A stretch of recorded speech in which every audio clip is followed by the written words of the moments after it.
I think one of the vital things is that it would be useful to everybody if people perhaps stopped making very, very black and white distinctions between things like rational and emotional. And one of the unfortunate things that happened with early models of the brain, they believed there were two separate hemispheres, one of which was rational, the other one which was emotional, and they were somehow separable things. And therefore, you know, it was commonly believed of brands that they started off being successful through delivering on rational measures, functional measures and so on, and then later on acquired this kind of veneer or outer carapace of kind of emotional values. And there was a very, very kind of black and white dualistic idea of how value was created. What you now see, if you look at more modern neuroscience, you realise that actually emotion is involved in every decision we take. In many cases it's kind of inseparable from rationality, and in many cases actually the brain makes decisions without rationality becoming involved at all. And so the idea that actually emotional value is kind of a poor substitute for rational value, or is nothing more than a kind of icing that you add to the cake, it has been a dangerous one, because it's distracted people from the basic truth, which is that value is subjective. My contention is that if you create value, if you accept that value is subjective, now pure Marxists and people wouldn't, but if you accept that value is subjective, it's simply a function of what someone's willing to pay for something at any given time, then creating emotional value is just as worthy a task as creating any other. Is there any other kind? That's to be absolutely blunt about it. But that's one really interesting and useful point to make. So that sometimes creative people have been viewed as slightly second-class citizens because, of course, there's the real important work that goes on in factories, and then people just add a bit of pixie dust on top. It doesn't work like that at all. So that's one way in which creativity gets undervalued. The other point is, and I think this is quite an important point to make, which is that creativity at different times in history is more or less valuable. I mean, you can argue that in certain jobs, in certain functions, I don't want to feel when I fly on a plane that the people who check the wheel nuts on the aircraft are desperately creative, experimental or original people. You know, I don't want to think there are a load of people down there, you know, in the shed before my 747 takes off going, wee, let's try anti-clockwise this time, okay? I don't want to think that at all. You know, there's a huge role for really methodological, reliable stuff. There's a huge role for capital, investment, labour, hard work, lots of things which aren't creativity. So don't get me wrong, you know, I mean, one of the reasons why you don't hear much talk about creativity in very poor societies is frankly they've probably got more important shit to worry about in many cases. But at different times, the exchange rate between things like creativity, hard work, investment, capital, and things changes.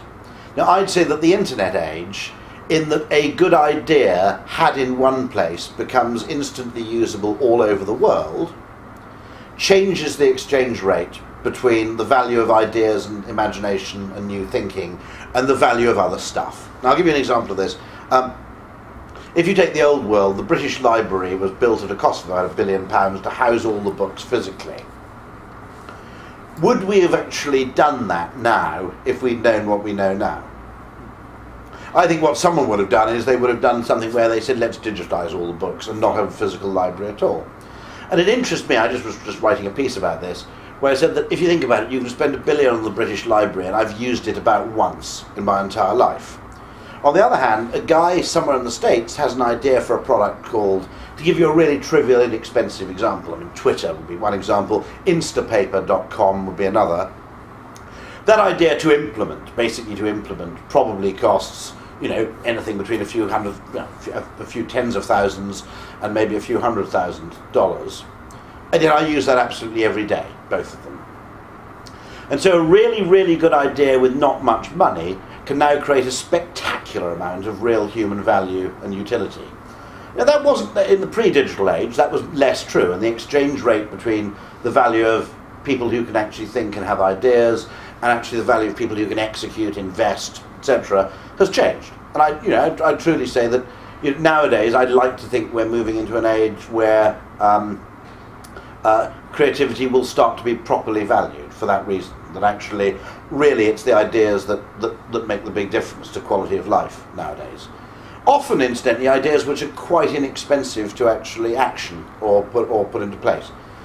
The other thing, I think, is that we've sort of failed because we've missold creativity, in that we've always sold it as this kind of magic dust mystery thing, a bit like the magic circle, which we're not prepared to explain to anybody, which we keep a secret to ourselves, and which is indeed incapable of decent explanation.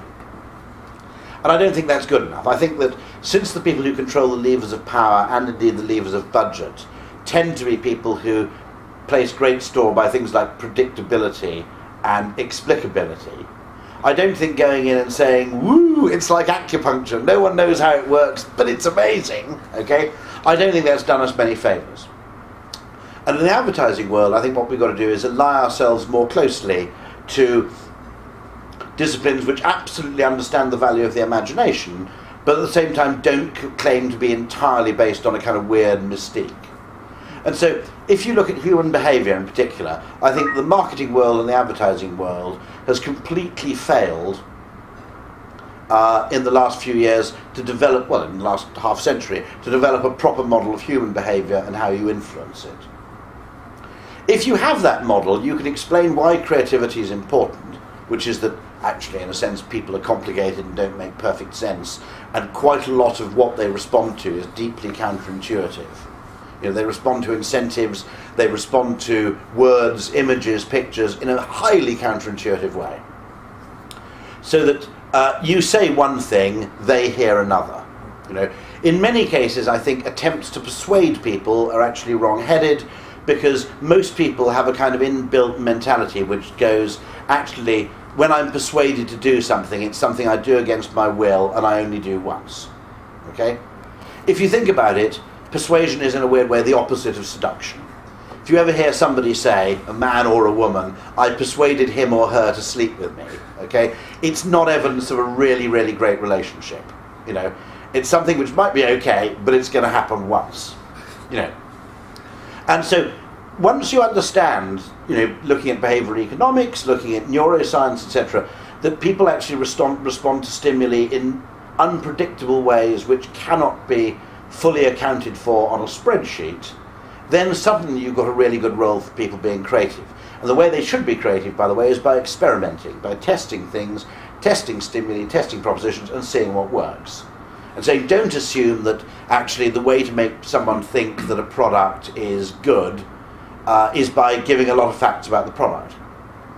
It may be the opposite, that actually by conveying a lot of facts about your product in advertising, you convey the fact that you're desperate and that you don't really have faith in. If you look at luxury goods, which command the biggest margins as brands do, those brands tend to say remarkably little factual stuff about what actually goes into the product.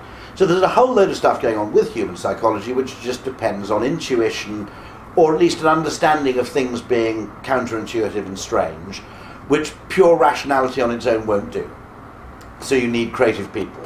And that's why, you know, things like art, things like music, which don't make any sense at one level, have required creative people.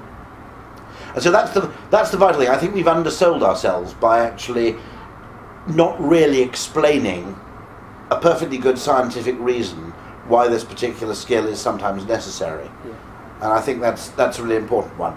But and as a result, I think what's happened is that if you look at the balance of talents that are used to solve problems in the world, I think that the role that creativity plays has been given to solve really significant problems has been far too small. So, take my example. As a creative person, I'm violently opposed and hostile to high-speed rail. I mean, it's impossible for me to think of a single worse way to spend £15 billion than on a device that enables me to get to Birmingham 25 minutes sooner. I mean, it's just impossible. I can't. If you spend the money on fireworks, it would actually provide more human pleasure. Okay? But the other point is, a creative person, that is an engineer's solution to the problem. It's also someone who wants to spend £15 billion, their solution to the problem. It's a kind of mechanical man's faintly autistic solution to the problem of how do you improve a journey, you make it shorter. Okay? Well, that's one way of improving a journey. Don't get me wrong, if you can get a journey down from 8 hours to 3, that makes a big difference. Getting a journey down from 1 hour 20 to 45 minutes or whatever, or 55 minutes, is actually irrelevant because our perception of time is in any case relative.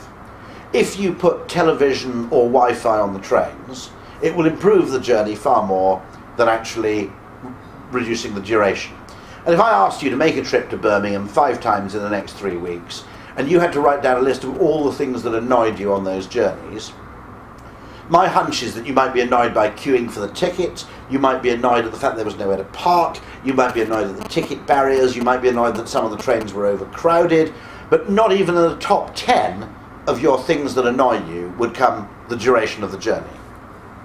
Now don't get me completely wrong, if you're travelling from New York to Chicago, that's a different question, okay? But it's simply a stupid way. Anybody with any understanding of human psychology would say 15 billion to reduce a journey by 15 minutes is absolutely bonkers. And so the extent to which what I might call people with intuition, insight, human understanding have been denied access to the really big problems that face mankind is actually evidence of an economic failing. It's actually an evidence of inefficiency. The extent to which problem solving is often monopolised by people who are quite narrow-minded, don't really understand people very well. I mean, engineer is, broadly speaking, someone with a mild case of Asperger's. That's what makes a successful engineer. Okay, and the extent to which accountants, engineers, financiers have been allowed to monopolise problem solving has actually led to enormous economic inefficiencies and indeed real cases of waste and damage. One of the nice things about creative solutions is sometimes they're really, really cheap. Allow people. And one of my favourite services of the last few years is that business that allows you to pay for your parking by text message or by mobile phone. It actually transforms the whole business of parking in London. Really, really changed it.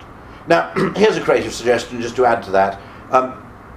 If you look at people in traffic in cities, about 20 to 25% of people are actually at that moment driving around looking for somewhere to park. One of the things you could do with that system is you could make one parking space in 10 twice as expensive as the other 9.